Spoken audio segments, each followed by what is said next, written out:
And so that brings us to the all-important question tonight on the NewsX debate. Should the Prime Minister take responsibility for the coal loot? Joining me for perspective on this, Dr. Sambit Patra, spokesperson of the Delhi BJP, Ravi Visvesvaraya Prasad, telecom expert, who's dealt a lot with the 2G scam, here also in studio with us, Yatish Rajawat, senior journalist, joining us, and Jagdambika Paul, the Lok Sabha MP from the Congress, with us on the phone line.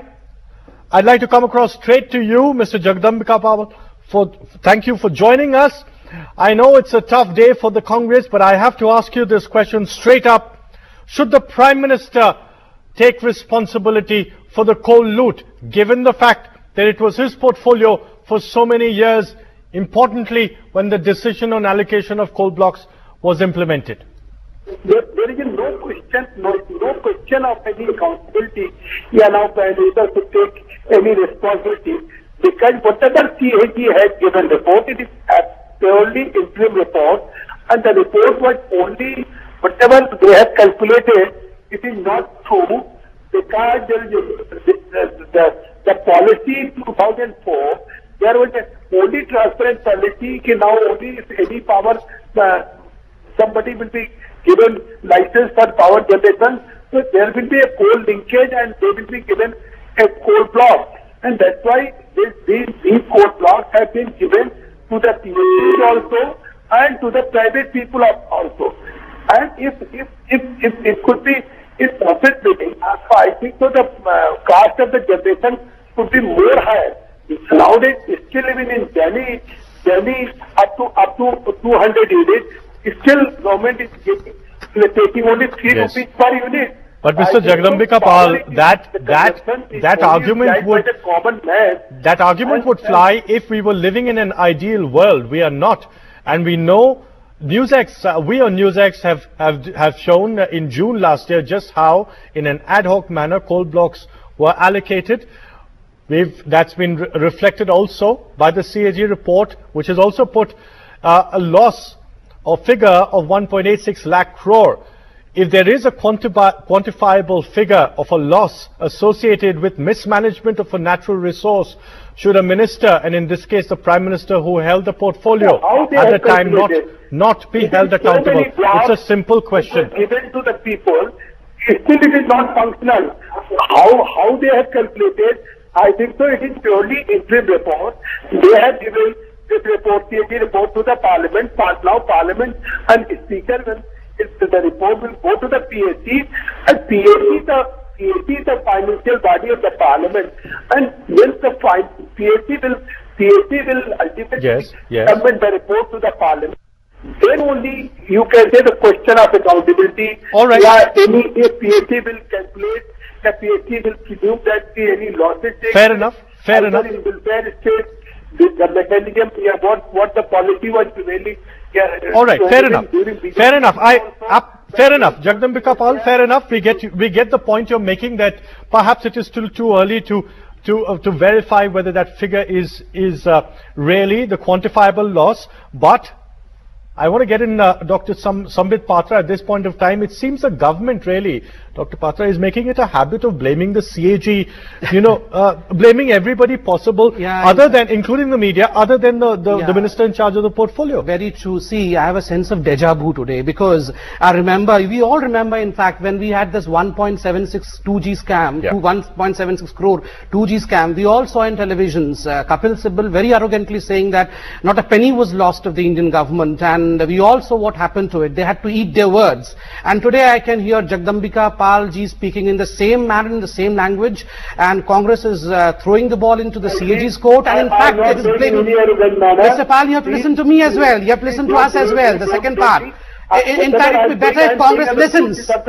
Economics, I'm not saying on the base of any Mr. Jagdambikaji, you are a senior leader of the country, and you saying that the PSC is the final authority which would take a call on this, then let me remind you as to how you are the ones who bashed up PSC's report on the 1.76 lakh crores 2G scam. And as far as the Coalgate is concerned, who else other than the Prime Minister is responsible? For most of the time, he was the one who was in the coveted seat. And look, 1.86 lakh crore, more than the 2G scam, and that too just because there was a failure in the bidding process, timely implementation of the bidding process. This is a simple procedure. Absolutely. It is as simple as that. We don't have to calculate. Let's get a response. Let's get a response from Jagdambika Pal on this. Go ahead, sir. Respond to that. But then they have calculated. But even I think so most of the blocks still are not functional. Even in power sector, there was a set policy. Even either during BJP India, if you not forget, so even during 2004 and after that, even Vasundhara Raje and Raman Singh, they have written a letter to the government of India. Now how is power committee, if they are allocating the block, this is the right thing. It should not be allocated by open bidding. I think that it is BJP chief minister. They have also written. They have also advocated for the same policy. And Sri Prakash Jaiswal has also made that point today. Sri Prakash Jaiswal has also made that point today, earlier today, in the press conference. There are 2 out of 3 states that wrote to the Prime Minister were BJP rule states. We'll deal with that in just a bit. I want to just introduce Atul Anjan, National Secretary of the CPI, who's now joining us on the debate. Thanks very much, Mr. Anjan, for joining us. I'll come to you in just a bit. I want to go across to Yatish Rajawat, senior journalist, who's with us. Yatish, what do you make of the manner in which the Congress and the UPA government have gone about? It seems very preempted, that they were very much on the defensive. They knew what was about to hit them and they had a plan in place. But that plan certainly does not seem to have stood up. As you remember, that's exactly, Yatish, what we're trying to get at in this discussion tonight. It's not about the nominal figure, it's about accountability, the manner in which the government and ministers use a natural resource. I want to go across to Mr. Atul Anjan, who's joined us in just a bit, and I want to, before I do that, I just want to tell you that Jagdambika Pal has switched off his phone, so he's out of this debate. Perhaps the Congress not liking what it's hearing in this discussion. Nevertheless, as Dr. Sambit Pal was pointing out, Tuesday is a big day in Parliament.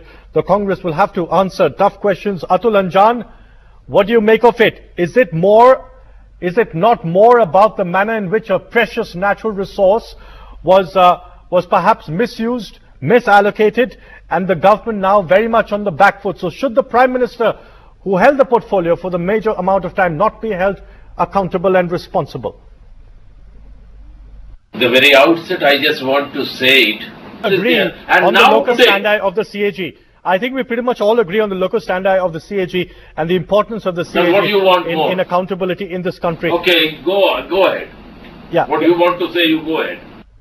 No, sir. My question to you is very simple. No, politically, are you, is the CPI politically not willing, or do you not feel that it is time that the Prime Minister is held responsible for this? See, your question is so longish when even my answer is very short one. Tell me where to stand. I'm asking you, sir. No, I'm asking you, sir. Your questions are so lengthy one, 9, 10 No, it's a very simple question to you. I just very spoken 4 lines question and to you just interrupted. Atul I think Anjan, there should be. the Prime Minister take Anyway, I am not in a position that way I can reply when you are intervening into the thing. All right, I'll just come back to you. I want to get to the meat of the matter in this debate.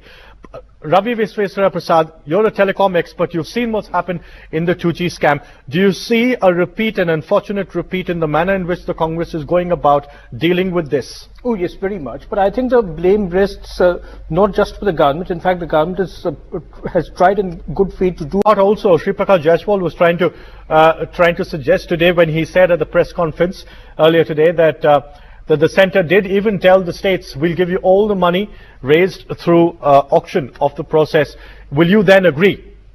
So Yatish Rajawat, is it then boiling down to the nitty-gritties being debated rather than accountability and responsibility being allocated here with the Prime Minister? Is this what it's boiling down to? See, the picture of the complete mess in the coal sector. Dr. Patra, yeah. No. Well, then what were all the politicians doing between 1973 when coal was nationalized? Sambit Patra? Was the Prime Again, Minister opinion is also divided wrapped whether up law ministry said no. Because Yatish, Law just a second. Yatish, just a second. I want to come across to Dr. Patra. Is this then more about the bureaucracy surrounding the issue tripping the Prime Minister, or was it that the Prime Minister had the right idea and should have gone ahead and done what he had himself cleared? There is a simple word in English dictionary called as vicarious responsibility. Whoever below the Prime Minister trips, it is the responsibility of the Prime Minister, because after all he is the head of the state, and if he feels that he is unable to handle the helm, then he should give up the helm. That's what I think. And secondly, even if the act could not be amended properly since 2004, at least the committee which was formed to look after the allocation could have been more open, could have been not as discreet as it has been. It would have given the ways and means as to how it had allotted these coal blocks to the 25 companies, how only 25 private companies could benefit out of it. Yes. So then, Yatish, yes, you were making a point. Yeah, the coal secretary had in fact reminded the PMO about the whole thing. PMO had not taken a notice of the reminder by the secretary. So, I mean, the bureaucracy, and they can run circles around it, that it is all filed, it is all there, but you know that the system has been misused. You know that ad hoc allocation of any natural resources which has value cannot be done by a committee without any norms. It's like, 5 people sitting inside a room and tomorrow deciding that, we are going to allocate the auction to, it's very similar to the auction process. The first come first of It's been done in telecom also. Ad hoc decisions called beauty parades have been done in telecom. The 1992 telecom licenses for the 4 metros of Delhi, Bombay, Calcutta, Madras, where you had 2 cell licenses. Were done in a similar manner. Was also done on the basis of a beauty contest. Yeah, but that really reflects the situation that we find ourselves in, doesn't it? Because at the end of the day, finally, it is the country which is losing an Exactly. excessive amount of money. And therefore, if you look at the presidential reference to the Supreme Court's judgments, Yatish, is it not therefore a rightful claim to hold the Prime Minister, to hold our cabinet responsible for the manner in which this country's natural resources are used or misused, either way? Yatish. Besides, the other side, extraction has actually not happened in bulk of these mines because these companies don't have the wherewithal. They were just sitting on these natural resources, hoping that someday the law will be eased and they will be able to sell these mines for a profit. Now, for some it has happened in indirect manner. For some, they have actually tied up with other companies to divert this coal that they're extracting.